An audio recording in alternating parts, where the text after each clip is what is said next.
Good morning students. Last poem में मैंने पढ़ा था फर्स्ट पोइम जो 12th क्लास की इंग्लिश में है, द नोबल नेचर।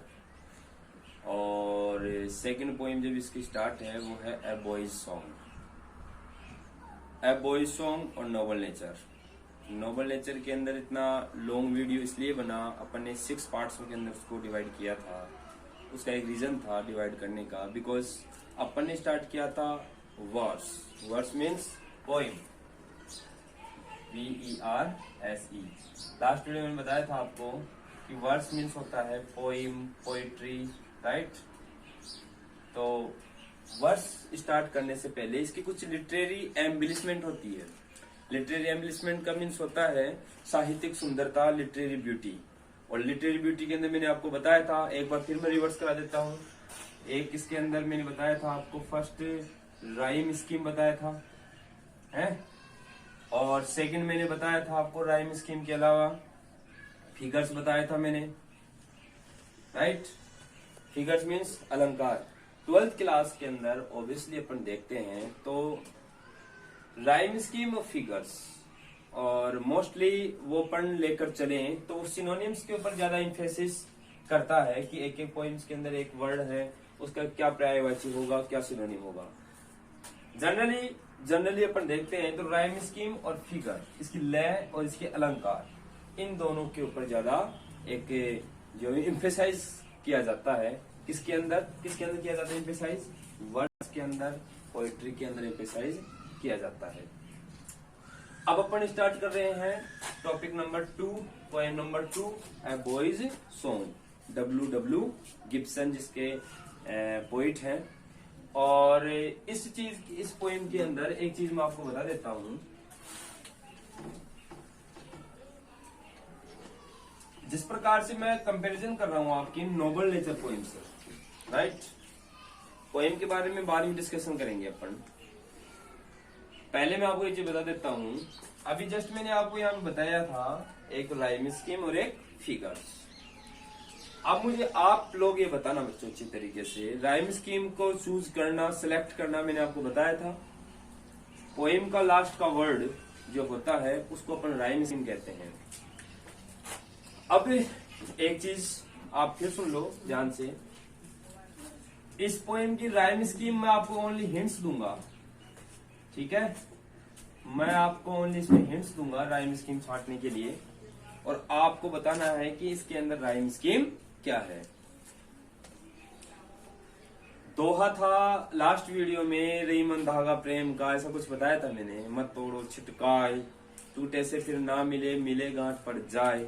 तो मैंने क्या बताया था? छिटकाए पड़ जाए।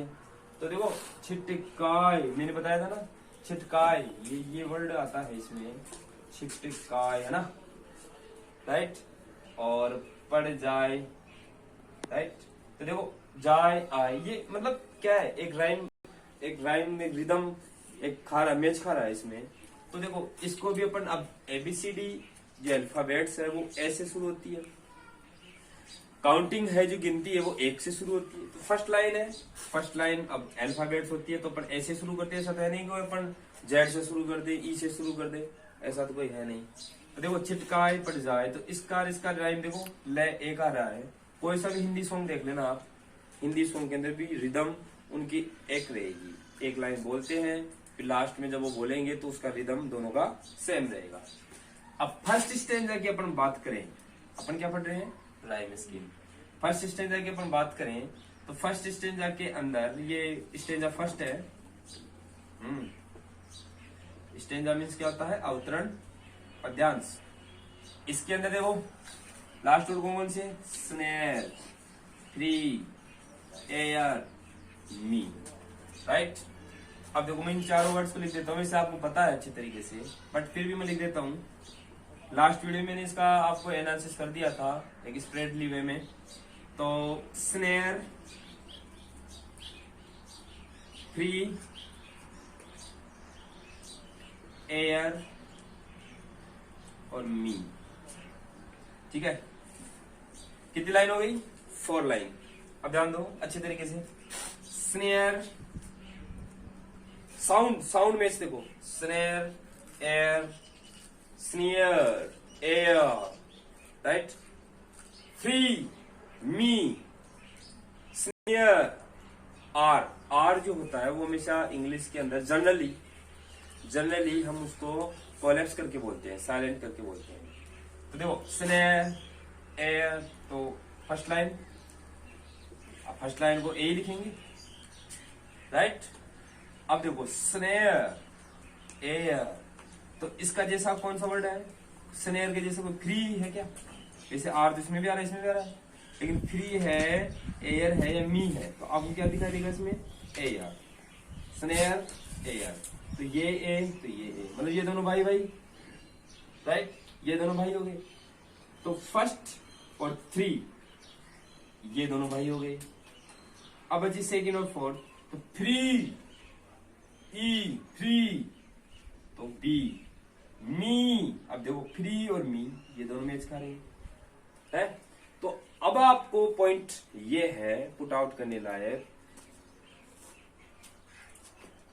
अगर आपको फर्स्ट स्टेंजा की राइम स्कीम पूछता है एग्जाम में, मान लो फर्स्ट स्टेंजा देते हैं आपको ये, और आपको फर्स्ट लाइन ये पूछ ले कि what is the rhyme scheme of this stanza, कि इस स्टेंजा की राइम स्कीम क्या है।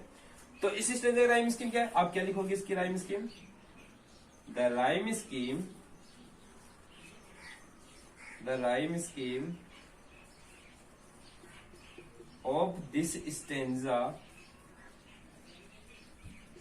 इजी। क्या हो गया राइम स्कीम? अब इनको लिख दो एक साथ, ए बी, राइट। सेकंड की पूछता है, तो अब सेकंड की आप बनाओ खुद, क्या बनेगी? देखो स्लो, हाइट, गो, डिलाइट। अब आपको एलकेजी यूकेजी में तो पढ़ते नहीं हो, 12th क्लास में पढ़ते हो, सिंसियर बच्चे, इंटेलिजेंट बच्चे हो सारे। स्लो, हाइट, गो, डिलाइट। तो स्लो, गो, डिलाइट, हाइट। तो देखो स्लो, ए का दिन का हो गया, ए और बी दो वर्ड्स अपने काउंट कर लिए इसके। अब बारी क्या आएगी सी की। तो देखो अगर अपन बी लिख देंगे तो एरर आ जाएगा वहां पे। क्यों आ जाएगा? क्योंकि बी आएगा तो वर्ड कौन सा आएगा? ई वाला आएगा, और ई वाला इसमें है नहीं। तो स्लो, अब ये अलग ही वर्ड आ गया, इन दोनों में से नहीं खा रहा है, तो अपन इसको क्या लिखेंगे? सी, ठीक है। सी, स्लो, गो, तो यहां पर सी, राइट। स्लो का सी, गो सी। अब हाइट, डिलाइट, तो इसका हो गया सी, डी, सी और डी, ठीक है। अब आ जाओ इसमें वे, लास्ट स्टेंजा। वे, स्विंग्स, डे, सिंग्स। अब राइम स्कीम देखो, वही बात, रहीमन धागा प्रेम का मत तोड़ो छिटका है। तो देखो इसमें तो ये तो कपलेट था, COU, कपल, COUPL। कपल कितने होते हैं? 2, ठीक है। अब 2 होते तो 2 क्या होता है? दोहा। इंग्लिश में उसको कपलेट, टी और लगा देते हैं, तो कपलेट मीन्स क्या हो जाता है? दोहा। तो दोहे के अंदर होती है 2 लाइन खाता है उनकी, दोनों की दो की जो राइम स्कीम होती है कपलेट की, वो सेम होती है, बट स्टेंजा की डिफरेंट हो सकती है। तो वे, अब देखो इसमें वे, देखो वे की जिसमें राइम मिल रही, वो क्या इसमें मिल रही थी कोई सी? नो। तो अपन इसको सी, डी तक पहुंच गए ना। अब नेक्स्ट क्या लेंगे अपन? ई से स्टार्ट करेंगे, राइट, क्योंकि इसमें कोई प्रॉब्लम वाली बात नहीं है। राइम स्कीम आप जैसे जैसे वर्ड्स घूमते रहे वैसे वैसे आप भी घूमते रहो, समझ रहे हो? मतलब इंग्लिश खुद आपको लेके चलती है, ये ध्यान रखना। तो वे, तो डी के बाद में ई। अब वे, डे, तो यहां पे भी ई, मैं आगे शब्द। विंग्स, सिंग्स, तो ई के बाद में क्या आता है? एफ। सिंग्स के बाद में एफ। तो थर्ड स्टेंजा की पूछे, ठीक है। सेकंड स्टेंजा की पूछे, आपके एग्जाम में आ जाए सेकंड स्टेंजा की राइम स्कीम क्या है, अब क्या लिखोगे? The rhyme scheme of this stanza is CDCD। Third stanza की पूछे तो आपको लिखना है the rhyme scheme of this stanza is EF।